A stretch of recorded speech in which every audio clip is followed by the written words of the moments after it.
Hello everyone, I'm Dawn. Welcome to my channel. Thank you so much for visiting with me today. Now if you haven't already, please consider subscribing to my channel, The Cutting Board. We do all kinds of things here. We talk about true crime. I have a lot of cases coming up that I'm going to be talking about. SFX makeup, DIY crafts, food content including taste test and cooking, hauls, vlogs, and Disney content. I have a lot of interests and I want to share them with you. So in today's video, it's going to be a true crime video. We're going to talk about the Madeline Soto case. It's a case that's hit a lot of people very closely.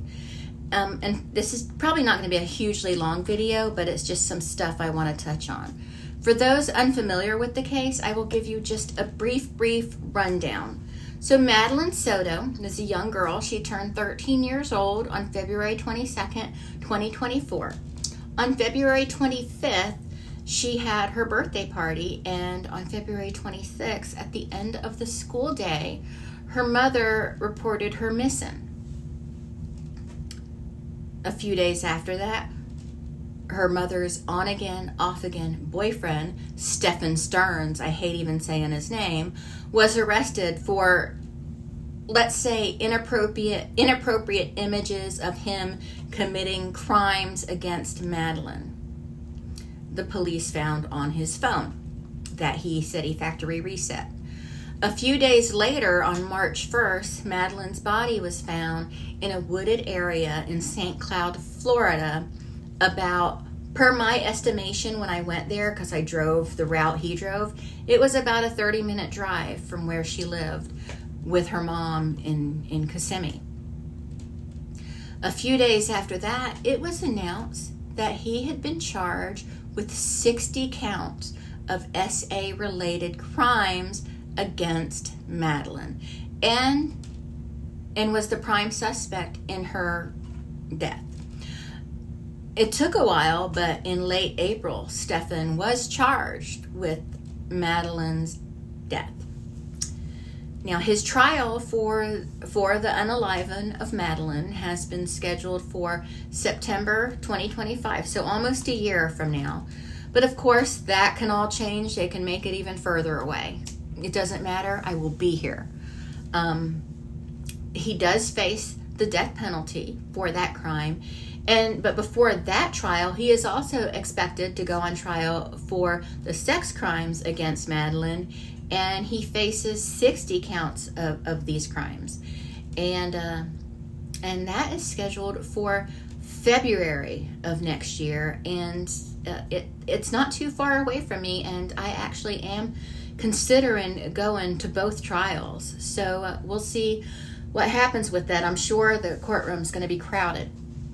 But Stearns has pled not guilty to all charges because apparently he thinks everyone is more stupid than him, because all of the evidence, I mean, just so much evidence, especially for the child SA material. And in here, I'm going to insert an audio clip of him telling his father that he wasn't expected to be charged with unaliving. So listen here. As you listen. Were you expecting these charges? No. The murder charge. Oh, well, you know you didn't. Okay, so you got blindsided by that. Yeah. Obviously, it's not true. I never would have wanted her gone for any reason, so, premeditated first degree is kind of a dick punch. He's so lazy sounding. Like he just always sounds so lazy. I just want to smack him. I mean, I want to smack him for a multitude of reasons, but anyway, that can't be true. He can't possibly truly believe that he wasn't going to be arrested for one of the world's messiest crimes. And here is another audio clip that I want you to hear that we're just going to talk about briefly. put in an institution and hiding in an institution. At her lawyer's request. I mean, are you cooperating with police about her participation in any of this stuff? There's been no opportunity for me to cooperate with anything. As I understand, the police keep saying that I'm uncooperative, but they haven't asked me anything to cooperate with, so whatever that means. So your attorney isn't approaching them and saying, my client would like to speak with you? No, my attorneys are pretty much saying to keep my mouth shut until the trial starts. Well, okay. Okay. I don't know why they were going to wait till the trial, but that's their business, not mine. They don't want anything to hurt my chances. So they don't want anything hurting his case. So let's just look at it just on a very elementary level. The over 1,700 videos and images of him with Madeline. That hurts his chances completely. Madeline's deceased body in the passenger side of his car that there is video footage of while he drove around town. I think that pretty much hurts his chances of, freedom for sure. Video footage of him in a Holiday Inn Vacation Club parking garage, I believe on the top level, moving what appears to be a human body from the front seat of his car to the trunk. That doesn't look too good for him either. But he's a genius. The penalty for the crimes you have been charged with carry a minimum 40-year sentence. So obviously we're going to be gone. That's not accurate. I'm not sure where he got that information about a 40-year minimum sentence. There's not a minimum sentence of 40 years. That's not accurate. So we'll go over the sentencing guidelines per my research as I researched this in depth. So we're going to break it down a little bit and we'll break it into chunks.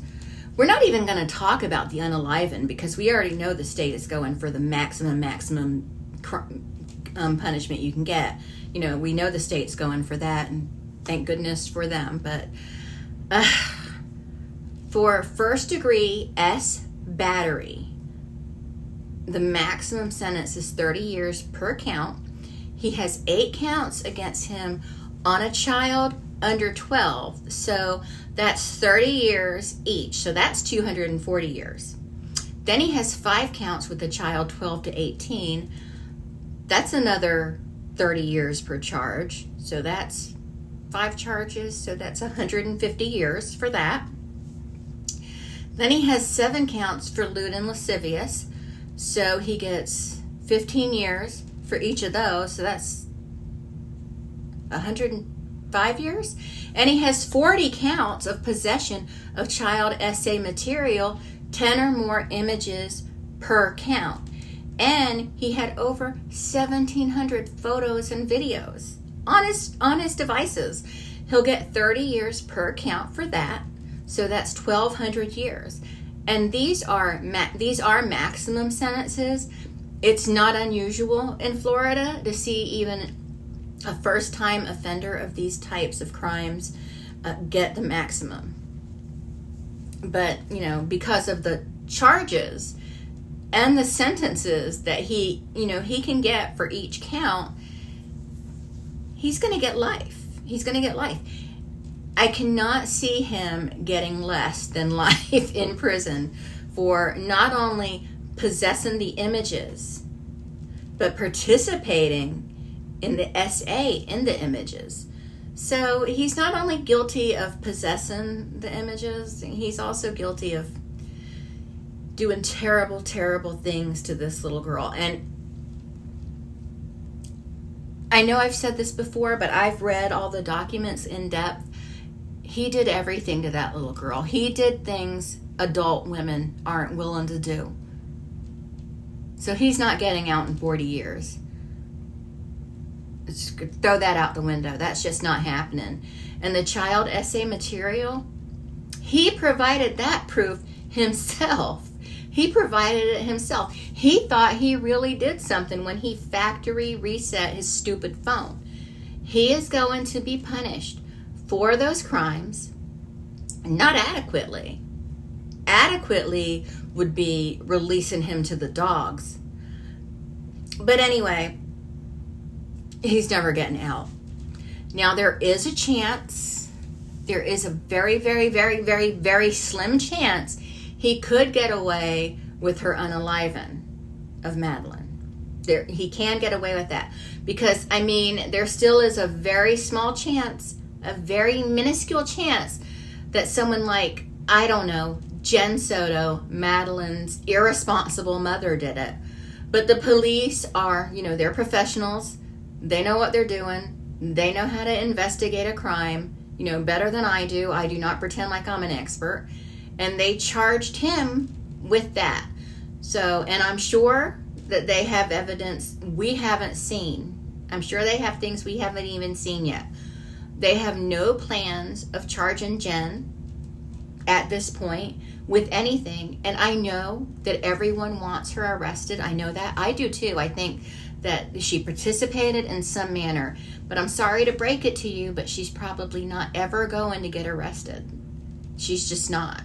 While it is true, we're moving back to this thing about we're going to talk about DP for a while.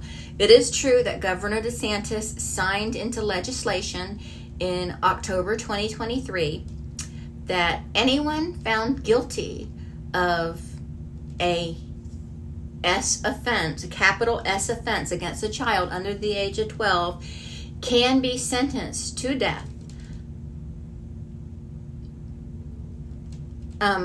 But that sentence for that crime is considered unconstitutional and would be fought tooth and nail. And it'll never happen. It'll go back and forth in the courts for decades.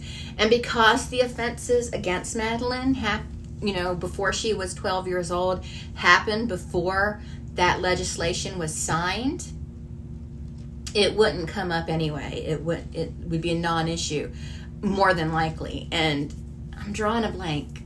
I know that there is a name for that. So my legal eagles out there, tell me what that's called. Is it ex post facto law? It's ex post facto, isn't it? That's what it is, right? I think that's what it is. So I guess my whole point is it doesn't matter if he's found guilty of unaliving her. He's going away forever and ever and ever and ever, because of what was found on his phone. He did that. He's an idiot. I'm glad he was caught, but I just wish he was caught 4 or 5 years ago. I wish it was before this. But I do believe my prediction is that he will be found guilty of killing Madeline. And in Florida, we don't need a unanimous decision from a jury for him to be sentenced to the death penalty. We only need 8. I held up 4 fingers, but we only need 8 jurors to agree to the death penalty for it to be considered by the judge. And for this crime, for that guy, there are going to be at least 8 people that are going to agree to that. But it also depends on, how good of a game that his attorney plays, in the jury selection particularly. And that it's all a sick, twisted game. It's disgusting. But anyway, that's it. I just wanted to talk about this case for a little while. I'm sorry I was kind of jumbled and all over the place. This wasn't, I'm not a professional. I'm just talking. But that's it for this video. I actually am going to get back to work. I promised I would work some overtime tonight, so I'm going to do that. But I will talk to everyone later. Bye.